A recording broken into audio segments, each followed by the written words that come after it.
সকালবেলা আরশি আর মিনহা চৌধুরী ডাইনিং টেবিলে খাবার সাজাচ্ছেন।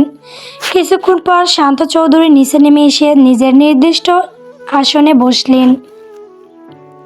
তার কিছু পরই শিহাবকে দেখা গেল। সে নিজের শার্টের হাতা ভাঁজ করতে করতে গম্ভীর মুখে এসে ডাইনিং টেবিলে বসলো। আরশি বরাবরের মতো আজও সবাইকে খাবার সার্ভ করতে শুরু করলো। শিহাব খাওয়া শুরু করতে মিনহা চৌধুরী আরশির উদ্দেশ্যে বললেন, মা, শিহাবকে হাঁসের মাংস দাও, ও হাঁসের মাংস বেশ পছন্দ করে। শাশুড়ির কথা শুনে আরশি বাটিটা হাতে নিয়ে শিহাবের পাতে মাংস তুলে দিতে গেল। ঠিক তখনই অসাবধানতাবশত কিছুটা তরকারি সলকে শিহাবের হাতের ওপর পড়ে গেল এবং তার শার্টের হাতা নষ্ট হয়ে গেল। শিহাবের এমনিতেই অফিসের জন্য দেরি হয়ে যাচ্ছিল, তার উপর আরশির এই কাণ্ড দেখে সে মেজাজ হারিয়ে ফেলল।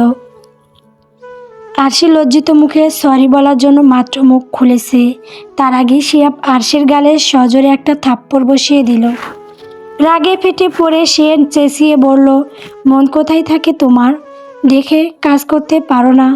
ডাইনিং টেবিলের শান্ত পরিবেশ মুহূর্তে থমকে গেল। মিনহা চৌধুরী আর শান্ত চৌধুরী পাথর হয়ে বসে রইলেন। আর সে থাপ্পড় খেয়ে স্তব্ধ হয়ে মাথা নিচু করে দাঁড়িয়ে রইল। ধরা গলায় সে বলল, আসলে আই অ্যাম সরি, ভুল করে হয়ে গেছে। শিহাব আরও হিংস্র ভঙ্গিতে গর্জে উঠে বলল, তুমি জানো আমার এমনিতেই দেরি হয়ে যাচ্ছে, তার মধ্যে তুমি আরও ঝামেলা পাকিয়ে দিলে। আচ্ছা, তুমি কি আমার জীবনে শুধু ব্যাঘাত ঘটাতেই এসেছো? একটা না একটা ঝামেলা তুমি করেই ছাড়ো, কখনো বিরক্ত করো, কখনো কাজে বাধা দাও। এসবের মানে কি? শোনো আরশি, আমার আর এসব ভালো লাগছে না। আমাকে একটু শান্তি দাও, আমি শান্তি চাই।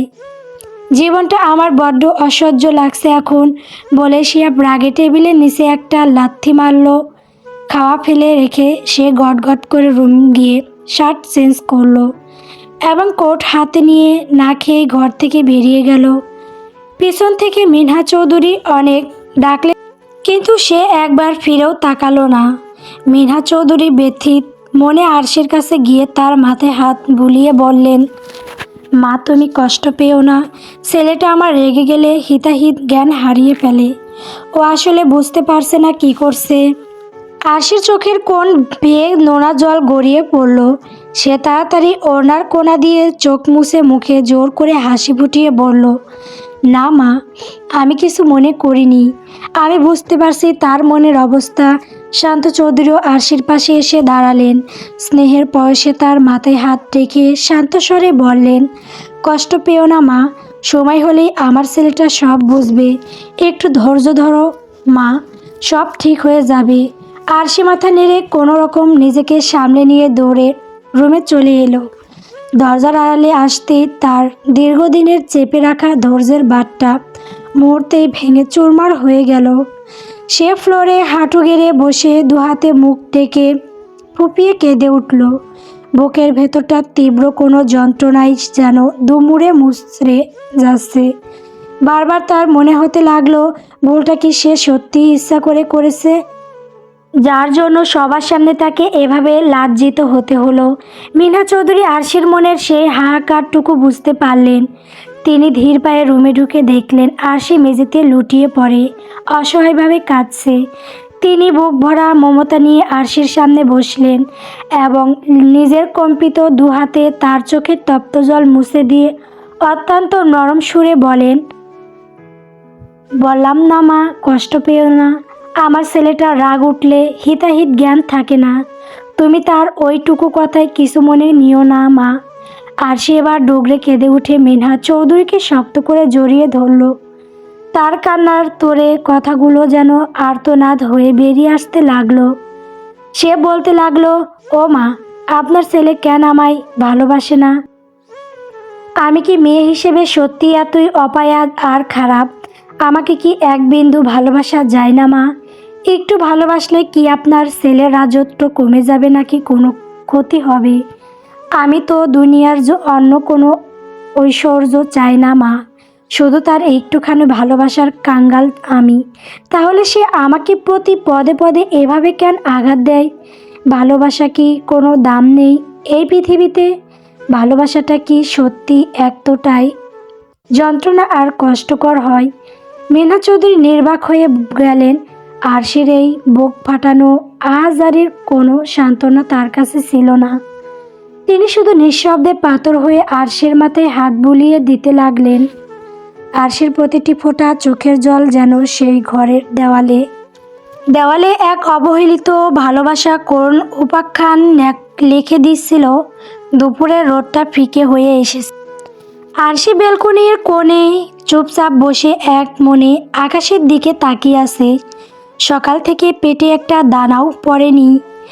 মিনহা চৌধুরী অনেকবার সাদাসাদি করেছেন, জোর করে খাওয়ানোর চেষ্টা করেছেন, কিন্তু কোনো লাভ হয়নি। তার বুকের ভেতরের হাহাকারটা যেন সব খিদে কেড়ে নিয়েছে। আকাশের মেঘের আনাগোনা দেখতে দেখতে আরশি নিজের অজান্তেই গুনগুন করে গেয়ে উঠল। তার করুণ সুর বেলকনির বাতাসে বিষণ্ণতা ছড়িয়ে দিল। নাগর আমার নিঠুর বড় মন ও বোঝে না, আমার ভাঙা খাঁচা পড়ে আছে সে তো আসে না। পোড়া মনে ভালোবাসা বাসা বাঁধে না, পোড়া মনে ভালোবাসা বাসা বাঁধে না। গানটা গাইতে গাইতে আরশির কণ্ঠ বুঝে এলো।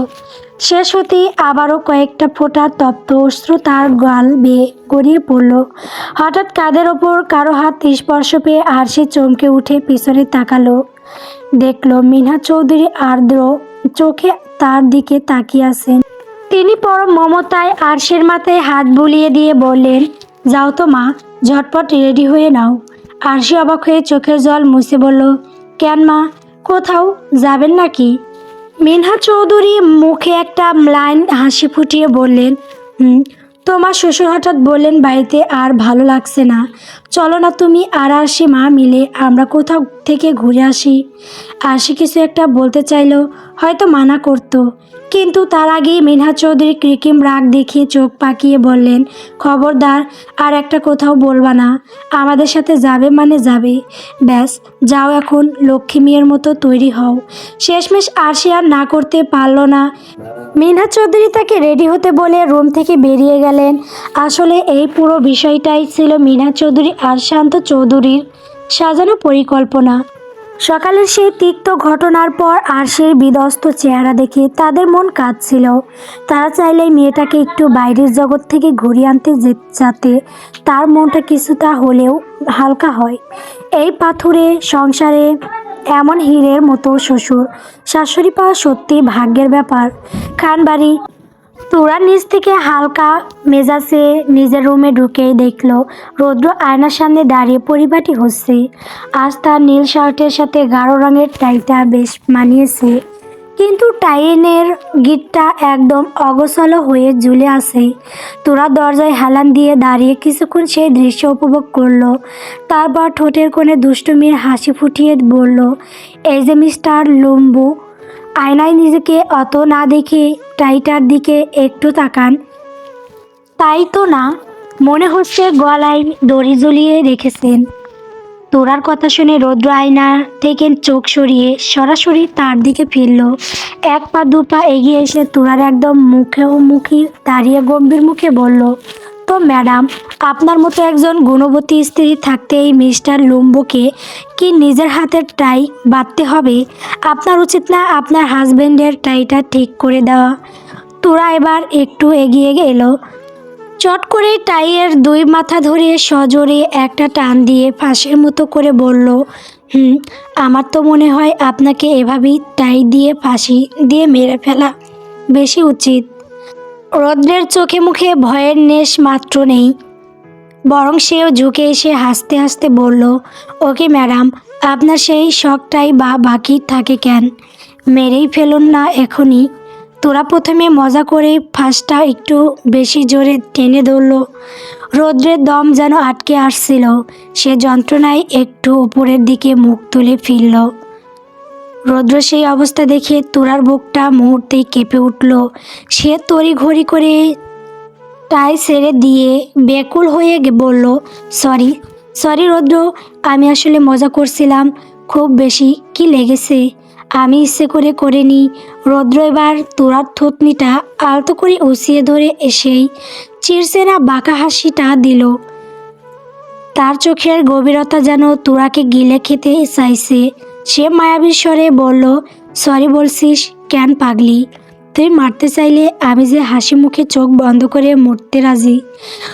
তোর হাতে মৃত্যু হলেও তো সেটা আমার জন্য সার্থকতা। তোরার বুকের ভেতরটা রৌদ্রের এমন উত্তরে তোড়পাড় করে উঠল। সে আর কথা না বাড়িয়ে ধীর স্থিরভাবে রৌদ্রের খুব কাছে ঘেঁষে দাঁড়ালো। অতি পরম যত্নে টাইয়ের গিঁটটা নিখুঁতভাবে বাঁধতে মাথা নিচু করেই আদুরে গলায় বিড়বিড় করে বলল, ভালোবাসা। রৌদ্র তুরার সেই নিচু স্বরে বলা শব্দটা শুনতে পেল। সে তুরার কানের কাছে মুখ নিয়ে তপ্ত নিঃশ্বাস ছেড়ে বলল, তোর ভাবনার চেয়েও অনেক বেশি। টাই বাঁধা শেষ হতেই রৌদ্র তুরার মাথাটা দুহাতে আগলে ধরল। তারপর তার কপালে গভীর ভালোবাসার এক উষ্ণ পরশ এঁকে দিল। তুরার চোখের পাতায় তখনও আবেশ লেগে আছে। রৌদ্র এক টুকরো মুচকি হাসি দিয়ে কোটটা হাতে নিয়ে ঘর থেকে বেরিয়ে গেল। আর তোরা সেই আবেশ মাখা কপালটা ছুঁয়ে সেখানে স্থির হয়ে দাঁড়িয়ে রইল। তিথি রুমে ঢুকেই দেখলো আয়ান আয়নার সামনে দাঁড়িয়ে খুব যত্ন করে চুলে জেল দিচ্ছে। পরনে কুচকুচে কালো রঙের শার্ট, যার হাতা দুটো কোনোই পর্যন্ত গুটানো। কবজিতে দামি ঘড়িটা তার হাতের গঠনকে আরও বলিষ্ঠ করে তুলেছে। আয়ানকে এই লুকে এতটাই আকর্ষণীয় লাগছে যে তিথি না চাইতেও কিছুক্ষণ এক দৃষ্টিতে তার দিকে তাকিয়ে রইল। আয়ান হঠাৎ আয়নায় খেয়াল করলো তিথি মুগ্ধ চোখে তাকে দেখছে। মুহূর্তেই তার মুখে একটা বিজয়ের হাসি ফুটে উঠল। সে শার্টের কলারটা একটু টেনে বেশ একটা ভাব নিয়ে বলল, আজকাল মনে হয় বইয়ের আদরে বেশি সুন্দর হয়ে যাচ্ছি। তাই তো বউ আমাকে আড়ালে দাঁড়িয়ে এভাবে চুরি করে করে দেখে। আয়নের এই আকাশচুম্বী আত্মবিশ্বাস দেখে তিথির খুব মজাই লাগলো। সে সাথে সাথে নিজের মুগ্ধতা জেরে ফেলে একটা মুচকি হাসি দিল। তারপর মুখটা একটু বেংসি কেটে আয়নের দিকে করুণার দৃষ্টিতে তাকিয়ে বলল, আয়ান ভাইয়া, সত্যি বলছি তোমাকে না আজকে হেব্বি সুন্দর লাগছে, একদম খাপে খাপ। কিন্তু জানো তোমাকে ঠিক কার মতো লাগছে? ওই যে আমাদের প্রিয় হিরো আলম, তাকে চেনো? একদম পুরাই তার মতো আগুন। আমার তো মনে হচ্ছে তুমি হিরো আলমের একদম কার্বন কপি। তোমরা দুজন পাশাপাশি দাঁড়ালে দুনিয়ার সব মানুষ বলবে তোমরা একদম যমজ ভাই। তিথির মুখে নিজের সাথে হিরো আলমের তুলনা শুনে আয়নের হাতের চিউড়িটা যেন হাত থেকে পড়ে যাওয়ার উপক্রম হলো। তার সারা সকালের গম্ভীর্য আর স্টাইল এক নিমেষেই ধুলোয় মিশে গেল। সে কপাল কুঁচকে বিষম খাওয়ার মতো করে বলল, কি বললি তুই? আমি হিরো আলমের মতো দেখতে? তার মানে আমাকে তোর হিরো আলমের মতো দেখতে মনে হয়? তিথি এবার আরও এক ধাপ এগিয়ে গিয়ে বলল, হ্যাঁ গো, বিশ্বাস করো, আমি তো ভাবছি তোমার এই হিরো আলমের মতো লুকটা দেখে যাতে মানুষ নজর না দেয়, তাই তোমার কপালে একটা নজর ফোঁটা দিয়ে দিব কিনা, তাহলে একদম 16 কলা পূর্ণ হবে। আয়ান রাগে ফুঁসতে ফুঁসতে হাতের চিড়িটা এমনভাবে আঁকড়ে ধরল যেন ওটাও এখানেই ভেঙে চুরমার হয়ে যাবে। সে তপ্ত দৃষ্টিতে তিথির দিকে তাকিয়ে দাঁতে দাঁত চেপে বলল, পেতনির বাচ্চা, তুই আমার মতো একটা ছেলেকে হিরো আলমের সাথে তুলনা করলি? দাঁড়া, দেখাচ্ছি মজা। তোর ওই লম্বা চুলগুলো আজ আমি কেচি দিয়ে এমনভাবে কেটে দেব যে আয়নায় নিজেকে দেখলে মনে হবে কোনো ন্যাড়া ডাইনি দাঁড়িয়ে আছে। তখন বুঝবি কার যমজ ভাই আমি। আয়ন এক পা এগোতেই তিথি বাতাসের বেগে ঘর থেকে বেরিয়ে গেল। আয়ানও দমবার পাত্র নয়, সেও পিছু নিল। শুরু হলো বাড়িতে এক চোর পুলিশ খেলা। দৌড়াতে দৌড়াতে তিথি সোজা ছাদে উঠে পড়ল। পিছনে বাঘের মতো আয়ান। ছাদের রেলিং ঘেঁষে তিথি যখন মরিয়া হয়ে বাসার পথ খুঁজছে, ঠিক তখনই আয়ান এক ঝটকায় তার কোমর জড়িয়ে ধরে নিজের দিকে টেনে নিল। তিথি ভয়ে আর ক্লান্তিতে চোখ বন্ধ করে জোরে জোরে হাঁপাতে হাঁপাতে আর্তনাদ করে উঠল, আয়ান ভাইয়া, বিশ্বাস করো, আমি জাস্ট মজা করছিলাম। তোমাকে দেখে আমার ভীষণ হিংসা হচ্ছিল, তাই ওই কথা বলেছি।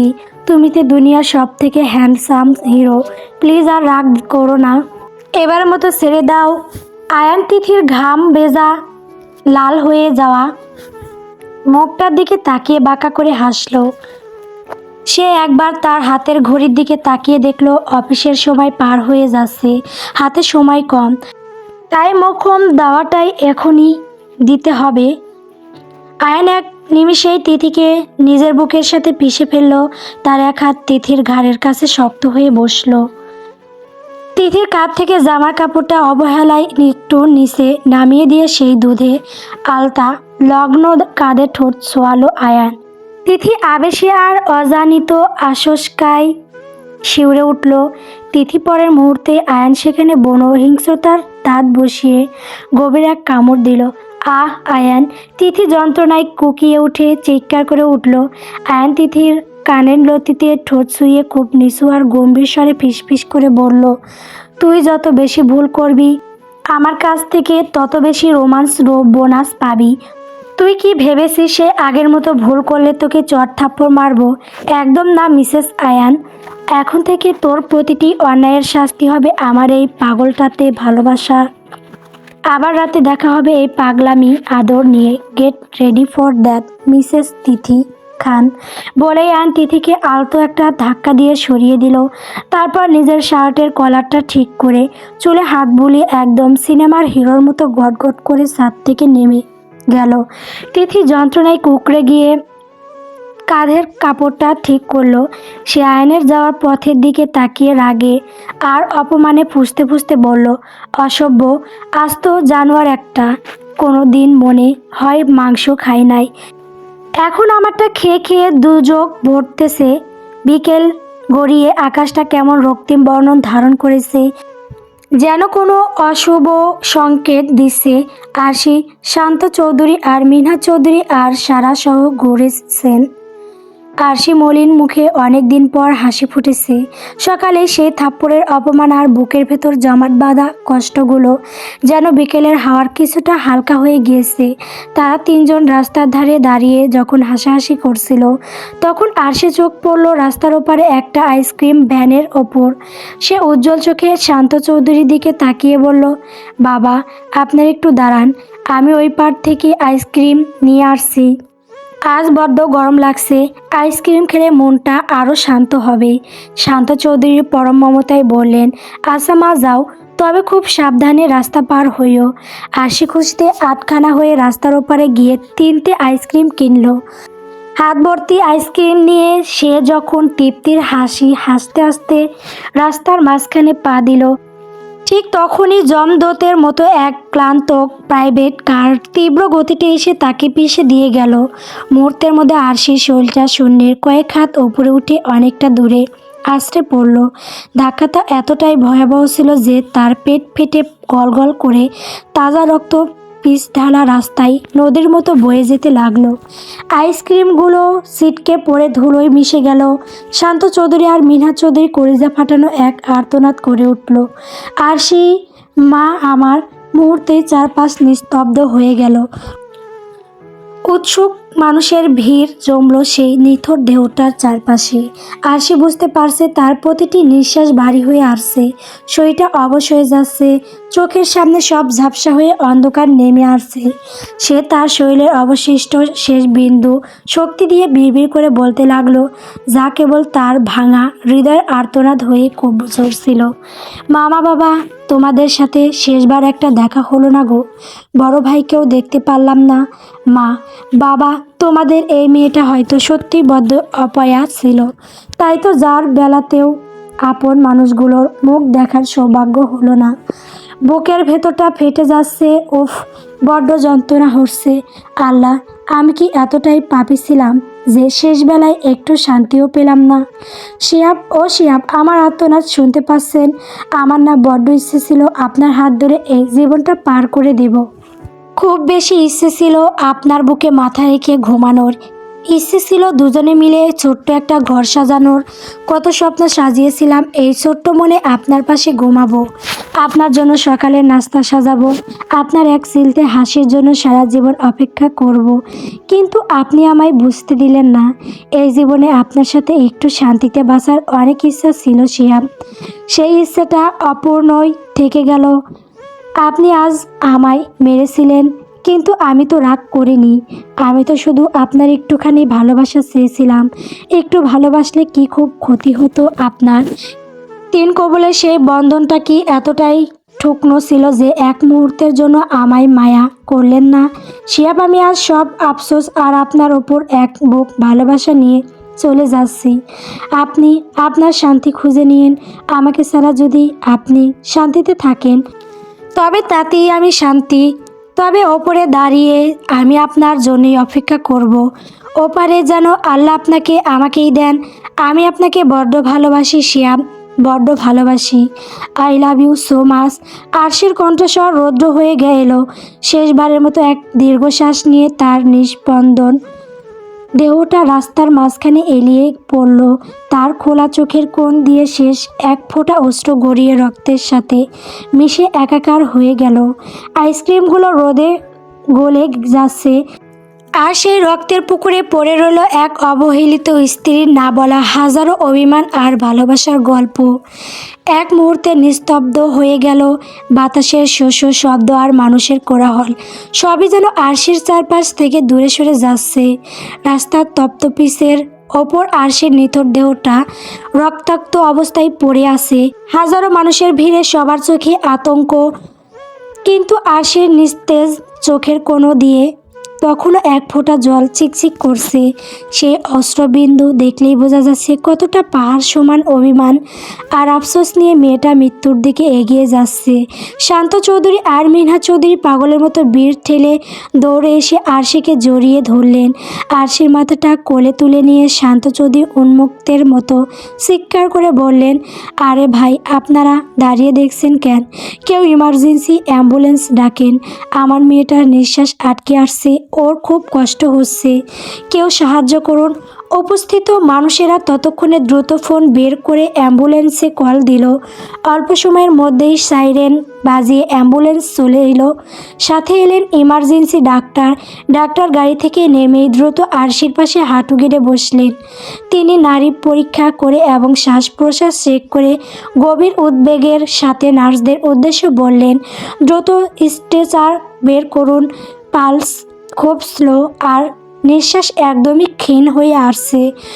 কুইক, আমাদের হাতে একদম সময় নেই।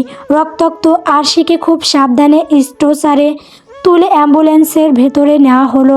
মিনহা চৌধুরী কান্নায় ভেঙে পড়ে আরশির একটা হাত শক্ত করে ধরে আছেন, যেন ছাড়লেই সে চিরতরে হারিয়ে যাবে। শান্ত চৌধুরী আর মিনহা চৌধুরীও দ্রুত অ্যাম্বুলেন্সে উঠে বসলেন। সাইরেনের সেই তীক্ষ্ণ শব্দ হৃদয় কাঁপন ধরিয়ে দিয়ে হাসপাতালের দিকে ছুটল। অ্যাম্বুলেন্সের ভেতরে আরশি সেই আধবোঝা চোখের পাতায় তখনও লেগেছিল এক অপূর্ণ ভালোবাসার আকুতি। খানবাড়ি নিস্তব্ধ। দুপুরের নীরবতা ভেঙে হঠাৎই ল্যান্ড ফোনটা তীব্র শব্দে বেজে উঠল। আনোয়ার খান তখন ড্রয়িং রুমে বসে খবরের কাগজ পড়ছিলেন, আর বাড়ির বাকি সবাই যে যার মতো কাজে ব্যস্ত ছিল। ফোনের কর্কশ আওয়াজে তিনি ধীরে ধীরে উঠে গিয়ে রিসিভারটা কানে তুললেন, কিন্তু ওপাশ থেকে আসা খবরটা শোনার সাথে সাথেই যেন তার পায়ের নিচ থেকে মাটি সরে গেল। মুহূর্তের মধ্যে তার শরীর অরস হয়ে এলো আর হাত থেকে রিসিভারটা খসে মেঝেতে পড়ে গেল।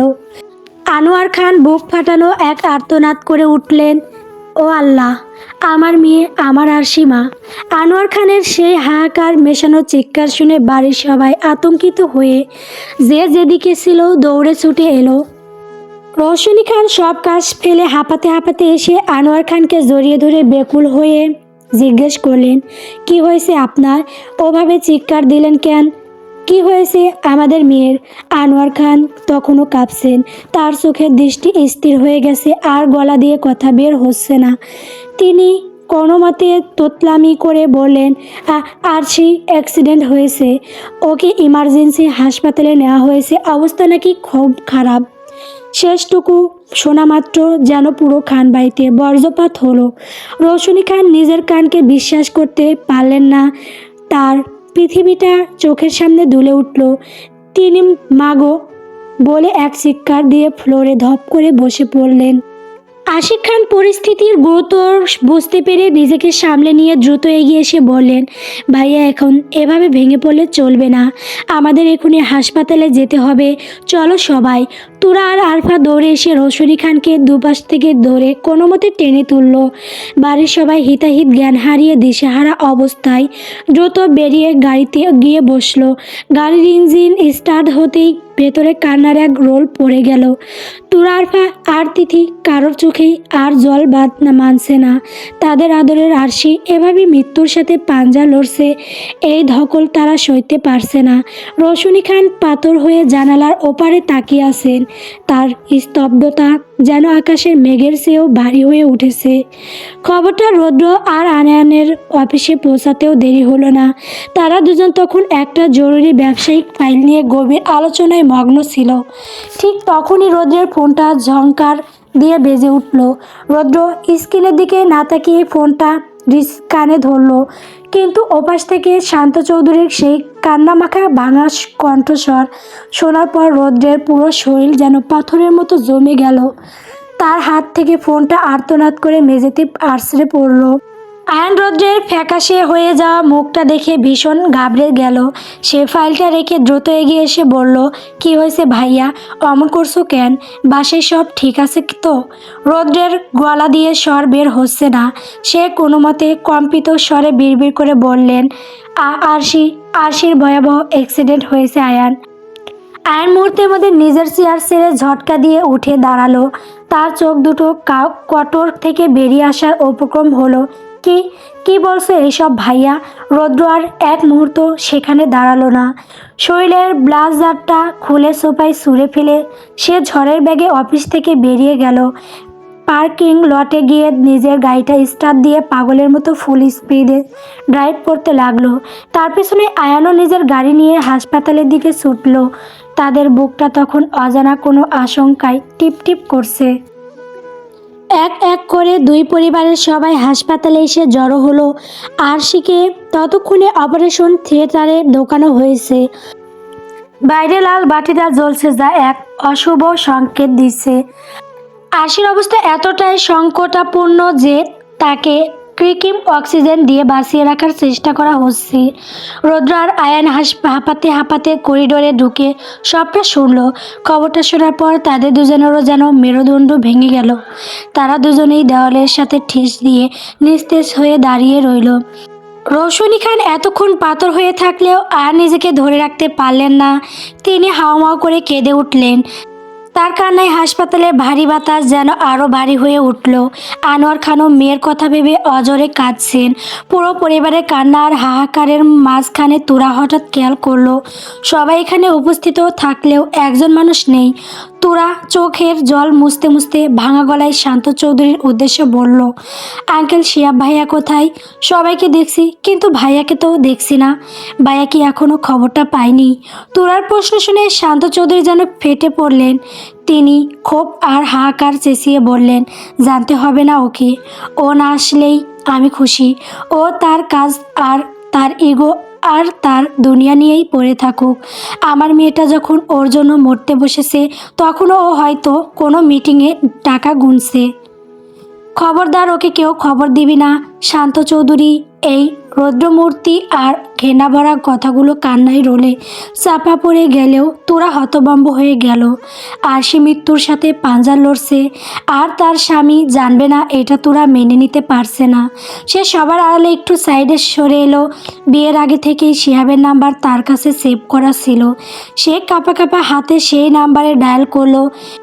এদিকে শহরের অন্য প্রান্তে একটা বিশালবহুল কনফারেন্স রুমে শিহাব তখন খুব বড় একটা ইম্পর্টেন্ট মিটিংয়ে ব্যস্ত। তার সামনে বিদেশি বড় বড় সব ক্লায়েন্ট বসে আছে। পুরো রুমে পিতন নীরবতা, শুধু প্রজেক্টরের আলো আর শিহাবের গম্ভীর কণ্ঠস্বর শোনা যাচ্ছে। ঠিক সেই মুহূর্তে শিহাবের ফোনটা ভাইব্রেট করে বেজে উঠল। শিহাব একবার ফোনের স্ক্রিনের দিকে তাকালো, অচেনা নাম্বার। সে ব্রো কুচকে কলটা কেটে দিয়ে আবার প্রজেক্টেশন শুরু করলো, কিন্তু কয়েক সেকেন্ড যেতে না যেতেই ফোনটা আবার বেজে উঠল। শিহাব এবারও গুরুত্ব দিল না, কারণ এই প্রজেক্টটা তার কেরিয়ারের জন্য অত্যন্ত জরুরি। কিন্তু ফোনটা থামার নামই নেই। এবার যেন যেন বেহায়ার মতো বারবার বাজতে শুরু করলো। টানা কয়েকবার ফোনের রিংটং বাজতে দেখে একজন ক্লায়েন্ট একটু বিরক্ত হয়ে বললেন, Mr Shiyab, I think you good pick up the call. It's been ringing continuously. কোনো ইমার্জেন্সি হতে পারে। শিয়াব সবার কাছে ক্ষমা চেয়ে বিরক্তি নিয়ে ফোনটা হাতে নিল। সে ভেবেছিল কেউ হয়তো বারবার ভুল নাম্বারে কল দিচ্ছে। সে কলটা রিসিভ করে কঠোর গলায় বলল, হ্যালো, কে বলছেন? আমি একটা ইম্পর্টেন্ট মিটিংয়ে আছি। বারবার ডিস্টার্ব করছেন কেন? সমস্যা কী? ওপাশ থেকে তুরার ডুগরে কেঁদে ওঠার শব্দ কানে আসতে শিয়াবের গলার স্বর কিছুটা নরম হয়ে গেল। তুরা কোনো মতে শ্বাস টেনে আর্তনাদ করে বলল, শিয়াব ভাইয়া, আমি তুরা বলছি। আপনি এখনও মিটিং করছেন? এদিকে আরশি আপু যে আমাদের ছেড়ে চলে যাচ্ছে। আরশির খুব বড় অ্যাক্সিডেন্ট হয়েছে শিয়াব ভাইয়া। ও এখন অপারেশন থিয়েটারে, ডাক্তাররা বলছে ওর বাঁচার আশা খুবই কম। তোরার কথাগুলো শোনার সাথে সাথে শিয়াবের হাতে কলমটা মেঝেতে পড়ে গেল। তার মস্তিষ্কে যেন হাজার হাজার বুলেট বিদ্যুৎ খেলে গেল। পুরো কনফারেন্স রুমটা তার চোখের সামনে ঘুরতে শুরু করলো। শিয়াবের হাতে থেকে দামি ফোনটা নিথর হয়ে মেঝেতে গড়িয়ে পড়ল। ওপাশে তুরার কান্নার আওয়াজ তখনও আসছে, কিন্তু শিয়াবের কানে তখন কেবল শ্মশানের নীরবতা। ক্লায়েন্টরা তার অবস্থা দেখে অস্থির হয়ে জিজ্ঞেস করলেন, Mr Shiyab, is everything okay? Any problem? শিয়াবের ঠোঁট দুটো থরথর করে কাঁপছে। সে কোনো মতে বিড়বিড় করে বলল, আরশি। পরক্ষণে শিয়াবের মনে হলো তার বুকের পাঁজরগুলো কেউ একজন হাতুড়ি দিয়ে পিষে ফেলছে। কলিজাটা যেন জ্যান্ত ছিঁড়ে বের করে নিচ্ছে কেউ। সে আর এক মুহূর্ত অপেক্ষা করলো না। ল্যাপটপ, ফাইল, ক্লায়েন্ট সব কিছু তুচ্ছ করে সে পাগলের মতো দৌড়ে অফিস থেকে বেরিয়ে গেল। গাড়িতে বসে স্টার্ট দিয়েই সে উন্মাদের মতো গতি বাড়িয়ে দিল, কিন্তু খানিক পথ যেতেই তার ভাগ্য যেন তার সাথে নিষ্ঠুর পরিহাস করলো। রাস্তায় মাইলের পর মাইল জ্যাম, গাড়ি চাকা নড়ার কোনো নামই নেই। শিয়াবের মনে হচ্ছিল সে নিঃশ্বাস নিতে পারছে না। সে গাড়ি ওখানেই ফেলে দরজা খুলে বেরিয়ে এলো ট্রাফিক জ্যামের মাঝ দিয়েই। সেই উন্মাদের মতো দৌড়াতে শুরু করলো হাসপাতালের দিকে। পিচঢালা তপ্ত রাস্তা দিয়ে দৌড়াতে দৌড়াতে তার দম ফেটে যাচ্ছে, কিন্তু থামার নাম নেই। তার মনে হচ্ছিল সে যত দেরি করছে আরশি তত দূরে সরে যাচ্ছে। শিয়াব যখন ঘামাত্মক শৈলের হাসপাতালের করিডরে ঢুকলো, তখন দেখলো পুরো পরিবার কান্নায় ভেঙে পড়ছে। শিয়াবকে দেখে তুরা ডুগরে কেঁদে উঠল। সে আঙুল দিয়ে অপারেশন থিয়েটারের বন্ধ দরজাটা দেখিয়ে বলল, শিয়াব ভাইয়া, আপু ওই ঘরে। আপু আমাদের কারোর সাথে কথা বলছে না। আপু আর চোখ মেলে তাকাচ্ছে না। তোরা কথা শুনে শিয়াবের মাথাটা ভো ভো করে ঘুরে উঠল। সে হিতাহিত জ্ঞান হারিয়ে উটির দরজায় সামনে গিয়ে আছড়ে পড়ল। পাগলের মতো দরজায় লাথি মারতে মারতে চিৎকার করতে লাগলো। আয়ান আর রৌদ্র দৌড়ে এসে শিয়াবকে ঝাপটে ধরল, কিন্তু শিয়াব তখন জানোয়ারের মতো শক্তি দিয়ে তাদের সরাবার চেষ্টা করছে। সে গলার রগ ফুলিয়ে চিল্লাতে লাগলো, ছেড়ে দে আমাকে। ডাক্তারের বাচ্চারা, তোরা আমার আরশিকে এই ঘরের ভেতর কেন নিয়ে গেছিস? এখানে তো ধাঁধালো ছুরি দিয়ে মানুষের শরীর কাটে। তোরা কি দেখছিস না আরশির কত কষ্ট হচ্ছে? ওর শরীরটা তো এমনিতেই ছোট, এত ছুরি কাছির আঘাতও সইতে পারবে না। রৌদ্র, আয়ান ছেড়ে দেয় বলছি আমাকে। শিয়াব নিজেকে সারানোর জন্য মেজের ওপর দস্তাদস্তি শুরু করলো। তার দুই চোখ দিয়ে অজরে জল পড়ছে। সে আয়নার রৌদ্রের হাত থেকে সারা পাওয়ার কাকুতি মিনতি করে বলল, তোদের পায়ে ধরি, আমাকে একবার ভেতরে যেতে দে। আর সে ভেতরে একা খুব কষ্ট পাচ্ছে, আমাকে যেতে দে। তোরা না ছাড়লে আমি সত্যি পাগল হয়ে যাব। আল্লাহর দোহাই লাগে, আমাকে ওর কাছে যেতে দে। রৌদ্রের চোখ দুটো কান্নায় লাল হয়ে আছে। সে শিয়াবকে শক্ত করে ঝাপটে ধরে আর্তনাদ করে বলল, শিয়াব শান্ত হ। আরশিকে ওইটার ভেতরে নিয়ে গেছে ওকে বাঁচানোর জন্য। তুই এভাবে পাগলামি করিস না, আমার বোনের কিছু হবে না, আরশি ফিরে আসবে আমাদের মাঝে। কিন্তু শিয়াবের কানে তখন কোনো যুক্তি পৌঁছাচ্ছে না। সে উন্মাদের মতো দরজার ওপর আছড়ে পড়ছে আর ভেতরে ডাক্তারদের উদ্দেশ্য করে কুৎসিত ভাষায় চিৎকার করছে, এই ডাক্তার, আরশির যদি সামান্যতম কষ্ট হয় তোদের আমি জ্যান্ত পুঁতে ফেলবো। যদি ওর গায়ে একটা আঁচড় লাগে তবে তোর কবর আমি নিজের হাতে খুঁড়ব। খবরদার বলছি, আমার আরশিকে তোরা কষ্ট দিস না। শিহাবের এই রৌদ্রমূর্তি দেখে হাসপাতালের করিডোরে এক থমথমে পরিবেশ তৈরি হলো। শান্ত চৌধুরী এক কোণে স্তব্ধ হয়ে দাঁড়িয়ে শিহাবের এই পাগলামি দেখছেন। তার মনে বিষণ্ণ এক প্রশ্ন জাগলো, মানুষ কি হারিয়ে গেলেই কেবল সবার কাছে এত দামি হয়ে যায়? সে ছেলেটা আজ সকালে প্রচণ্ড ঘৃণা আর রাগ নিয়ে মেয়েটাকে মারলো, আর কত কথা শোনালো। সে ছেলেই এখন আরশির জন্য পাগলামি করছে। মানুষের গুরুত্ব কি মৃত্যুর মুখোমুখি দাঁড়িয়েই বুঝতে হয়। হঠাৎ অপারেশন থিয়েটারের সেই অবিতশব্দ লাল বাতিটা নিভে গেল। দরজা খোলার শব্দ হতেই রৌদ্র আর আয়ান শিহাবকে আরও জোরে চেপে ধরলো যাতে সে উত্তেজনায় ডাক্তারকে আক্রমণ করতে না পারে। ডাক্তার ধীর পায়ে বেরিয়ে এলেন। তার মুখটা মাস্ক দিয়ে ঢাকা থাকলেও চোখ দুটো ভীষণ ক্লান্ত আর করুণ দেখাচ্ছে। মাস্কটা খুলতেই দেখা গেল তার কপালে বিন্দু বিন্দু ঘাম। আরিফুল খান বুক দৌড়ুদৌড়ুক অবস্থায় সবার আগে ডাক্তারের সামনে গিয়ে দাঁড়ালেন। তিনি কাঁপা কাঁপা গলায় জিজ্ঞেস করলেন, ডাক্তার, আমার আরশিমা ঠিক আছে তো? ওর কিছু হয়নি তো? ডাক্তার কোনো উত্তর দিলেন না। তিনি শুধু মাথা নিচু করে অপরাধীর মতো দাঁড়িয়ে রইলেন। ডাক্তারকে এভাবে নীরব থাকতে দেখে করিডোরের সবার কলিজা যেন মুহূর্তের জন্য থেমে গেল। রৌশনী খান এক বিকট চিৎকার দিয়ে জ্ঞান হারিয়ে ফেললেন। শিহাব তখন বাঘের মতো গর্জে উঠে ডাক্তারের দিকে তাকিয়ে বলল, এই ডাক্তার, তুই কথা বলছিস না কেন? বল, আমার আরশির সাথে কি করেছিস তুই? কথা বলছিস না কেন? কথা বল, না হলে খোদার কসম আমি তোকে এখানেই খুন করে ফেলবো। ডাক্তার এক দীর্ঘশ্বাস ফেলে অত্যন্ত নিচু স্বরে বললেন, গল্প নির্লজ্জ ভালোবাসা। গল্পটি কেমন হয়েছে কমেন্ট করে জানাবেন। পরবর্তী পর্ব পাওয়ার জন্য অবশ্যই আমার চ্যানেলটিকে সাবস্ক্রাইব করবেন। ধন্যবাদ সকলকে।